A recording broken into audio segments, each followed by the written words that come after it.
2 spoon போதும் உங்க பிரச்சனைகளை கட்டுப்படுத்த. லயன் டேட் சிரப், தினமும் 2 spoon lion date syrup. Lion date syrup. ஒரு மகிழ்ச்சியான செய்தி. இதயம் நலனையின் விலை லிட்டருக்கு ரூபாய் 105 குறைஞ்சிருக்கு.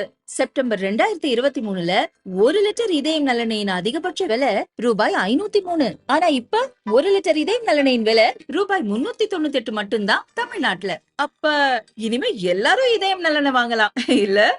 தூய்மை பணியாளர்களை தொழில் முனைவோராக மாற்றும் அம்பேத்கர் தொழில் முன்னோடி திட்டத்தில் ஊழல் நடக்கிறது. அதன் பின்னணியில் தமிழக காங்கிரஸ் தலைவர் உள்ளார் என யூடியூபர் சவுக்கு சங்கர் சமூக வலைதளத்தில் ஆதாரங்களை வெளியிட்டார்.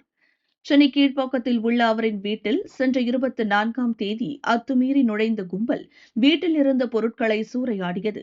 அவரின் தாயை மிரட்டி வீடு முழுவதும் மனித கழிவு மற்றும் கழிவு நீரை ஊற்றி சென்றது.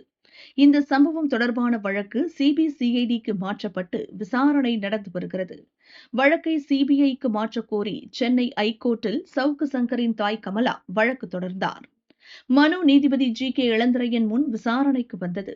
மனுதாரர் தரப்பில் போலீசாருக்கு தெரிந்தேதான் வீடு சூறையாடப்பட்டது. தாக்குதலில் ஈடுபட்டவர்களிடம் போலீசார் பேசும் வீடியோக்கள் சமூக வலைதளத்தில் உள்ளன. சாட்சிகளின் வாக்குமூலங்களை கூட சிபிசிஐடி பதிவு செய்யவில்லை. விசாரணையை மாற்ற வேண்டும் என வாதிடப்பட்டது.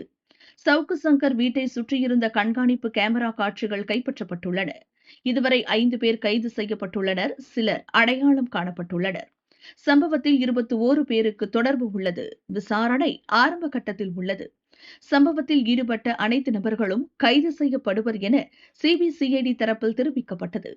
இதை பதிவு செய்த நீதிபதி, சம்பவம் 20 நாட்களுக்கு முன்புதான் நடந்துள்ளது என்பதால் விசாரணையை சிபிஐக்கு மாற்ற முடியாது.